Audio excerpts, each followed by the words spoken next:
Salut les amis, j'espère que vous allez bien. Bienvenue pour cette vidéo qui sera la première d'une série que je vais consacrer au logiciel de développement Capture One, qui est le logiciel que j'utilise dans mon workflow habituel. Si vous avez envie d'en apprendre plus sur toutes les possibilités que peut offrir ce logiciel, n'hésitez pas à vous abonner de façon à être mis au courant des prochaines publications des vidéos suivantes. Pour cette toute première vidéo, on va parler de l'interface. Avant de rentrer directement dans le vif du sujet, je vais vous donner quelques petits renseignements pratiques sur Capture One. Capture One donc, est un programme de développement de RAW et d'images en général qui a été fait par Phase One, qui est une marque qui fait des appareils moyen format très haut de gamme. Au départ, ce programme était fait pour développer leurs propres images et puis ils l'ont ouvert à toutes les autres marques. Il existe plusieurs versions de Capture One. La version que j'utilise et que vous voyez actuellement à l'écran est la version Pro.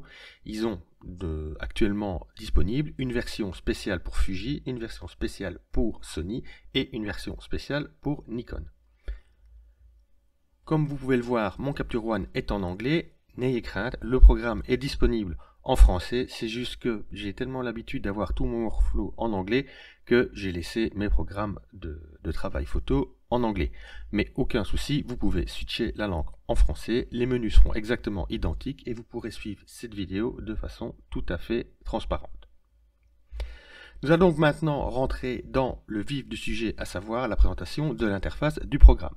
Lorsque vous lancez le programme, vous arrivez sur l'écran qui est actuellement visible. Il est séparé en 4 parties. Vous avez une partie ici qui reprend des onglets avec tous des outils. La partie centrale qui est la partie de visualisation de vos photos. La partie droite qui est votre browser et la partie supérieure qui reprend toute une série de menus. Je vais maintenant vous détailler chacune de ces parties, en commençant par la partie de gauche et par le premier onglet qui est votre librairie, qui est l'endroit où vous allez retrouver vos catalogues ou votre catalogue, ainsi qu'une fonction de navigation sur vos disques. Nous passons ensuite au deuxième onglet qui concerne la capture connectée. Un des avantages de Capture One, c'est que si vous aimez utiliser les captures connectées, donc ça veut dire que vous pluguez votre appareil photo directement via un ordinateur dans Capture One, ce programme est excessivement stable là-dessus. L'onglet suivant reprend vos corrections d'objectifs. Alors là-dedans, il y a également la correction des aberrations chromatiques. Vous avez également le crop, l'option pour faire tourner vos images et les corrections géométriques. L'onglet suivant est dédié aux couleurs, avec toute une série d'options sur les couleurs qu'on détaillera au moment de la vidéo sur cet onglet. Le suivant concerne principalement donc toutes vos options d'exposition. Donc vous avez, fermez celui-là, voilà. Vous avez l'histogramme, vous avez vos calques, ça c'est des parties fixes. Et comme vous voyez, vous avez une partie mobile. Alors ce principe existe dans tous les onglets. Vous avez une partie fixe qui est au-dessus de cette grosse barre noire et en dessous, c'est une partie mobile. Donc là, on est dans toutes les options qui concernent l'exposition. C'est-à-dire la balance de blanc, l'exposition, le HDR, donc les hautes lumières, les ombres, les blancs, les noirs. L'onglet suivant reprend tout ce qui est détail de votre photo. Quand je parle de détail, je parle des détails graphiques présents sur la photo et pas des métadatas. Les métadatas sont dans un onglet suivant. Qui est donc l'avant-dernier avec le petit i, et là vous voyez tous vos métadatas. Entre les deux, vous avez un onglet qui reprend tous vos presets, et le dernier est dédié à l'exportation. Pour la partie centrale, vous avez au milieu votre photo. En bas à gauche, vous avez les exifs. Le nom du fichier est au milieu et votre classification, soit avec des codes couleurs, soit avec un nombre d'étoiles, qui est votre classification de photos. Ces indications sont facultatives. Vous pouvez, si vous le désirez, ne pas les afficher.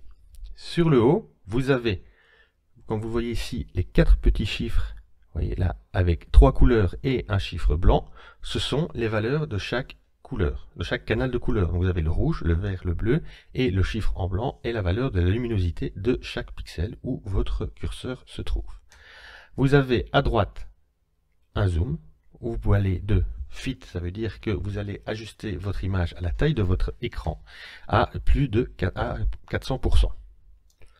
Sur la gauche, vous avez une option pour faire apparaître les marges d'impression et une option pour du multivue. Alors le multivue, ça se fait via le browser et je vous détaille ça tout de suite dans quelques instants. Pour le browser, donc nous y voilà, qui est la partie droite. Vous avez en haut le nombre de photos qui se situent dans votre sélection. Une flèche, les deux petites flèches vous permettent de les classer suivant certains renseignements. Ça c'est au choix, c'est vous qui décidez de votre classement. La petite loupe avec un plus vous permet d'agrandir ou de réduire vos vignettes. Vous pouvez toujours, si vous le désirez, changer la largeur, vous voyez, de votre browser. C'est entièrement configurable. Et vous avez tout en haut la loupe. La simple loupe vous permet de faire une recherche sur un mot. La dernière partie, qui est la partie supérieure, reprend un menu de fichier comme dans à peu près tous les programmes. Vous avez ensuite les boutons d'importation, un bouton pour l'exportation et un bouton pour la capture connectée. Vous avez le bouton de remise à zéro, qui est le reset, le undo redo, et vous avez le bouton d'ajustement automatique. Le type de bouton sur lequel vous appuyez une fois, vous voyez que c'est moche et vous n'appuyez plus dessus, vous réappuyez sur reset. Sur la partie droite, vous avez le before after. Alors il y a deux types de before after dans Capture One. Je vais donc recliquer sur voilà l'ajustement automatique, ce qui vous permettra bien évidemment de bien voir la différence entre le before et l'after. Donc vous avez soit l'option le full view, donc en vue complète, là vous cliquez sur le bouton, vous avez le avant-après, ou vous avez une option qui est sympa, c'est la slide bar qui vous permet de glisser entre l'avant et l'après. On va supprimer ça et remettre à zéro ma photo. Ensuite, vous avez votre grille de composition, une petite icône qui concerne les warning expositions. Donc si vous avez des parties qui sont cramées, donc je vais volontairement pousser l'exposition, vous voyez tout ce qui devient rouge est cramé. Si je descends dans l'autre sens, tout ce qui est bleu est bouché. Vous avez ensuite l'option pour le proof en cas d'impression. Vous avez une option pour faire une édition multiple de sélection. Et vous avez une flèche ici pour exporter les réglages d'une photo vers une autre photo. Le dernier menu qui est le menu central est le menu qui concerne toutes les fonctions du curseur. Ce menu est assez long, est assez complexe et fera l'objet d'une vidéo dédiée à ce menu. Je pense que nous avons fait le tour complet de l'interface. Alors ce que j'ai oublié, je me rappelle maintenant de vous détailler, c'est vous avez parlé de l'option multivue. Vous cliquez, donc là je suis en vue simple, vous cliquez sur multivue, vous allez dans votre browser et vous choisissez donc comme dans à peu près n'importe quel programme au niveau des sélections. Si vous appuyez sur Shift, vous pouvez sélectionner, donc vous prenez votre photo de base qui est moi ici, vous montez de 4 photos, vous dites je veux ces 4 photos là en même temps, vous appuyez sur Shift et il va vous afficher les 4 photos en même temps. Si maintenant vous dites ah ben non, moi je veux pouvoir choisir mes photos parce que je veux comparer celle-là avec, imaginons juste celle-ci, vous appuyez sur CTRL et vous choisissez comme ça l'affichage multivue qui vous convient. Voilà, nous sommes maintenant arrivés au bout de la présentation de l'interface de Capture One, ce qui vous donne une idée globale de l'architecture de ce programme.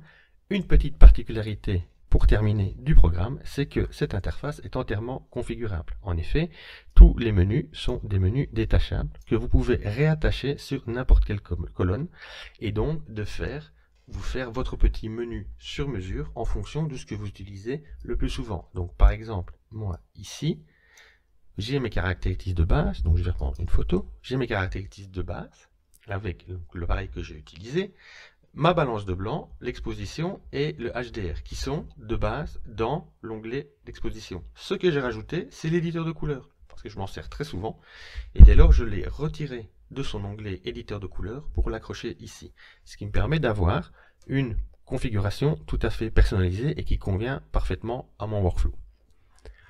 Sur cette petite précision, je pense que je vais clôturer la première vidéo ici. Donc il y aura toute une série d'autres vidéos qui concerneront Capture One et toutes ses fonctions, ainsi que des exemples de développement. On va vraiment aller graduellement de la présentation du programme, les fonctions basiques aux fonctions avancées, aux éditions vraiment beaucoup plus poussées. Si tout ça vous intéresse et que vous voulez en apprendre beaucoup plus sur ce logiciel, n'hésitez pas à vous abonner à la chaîne.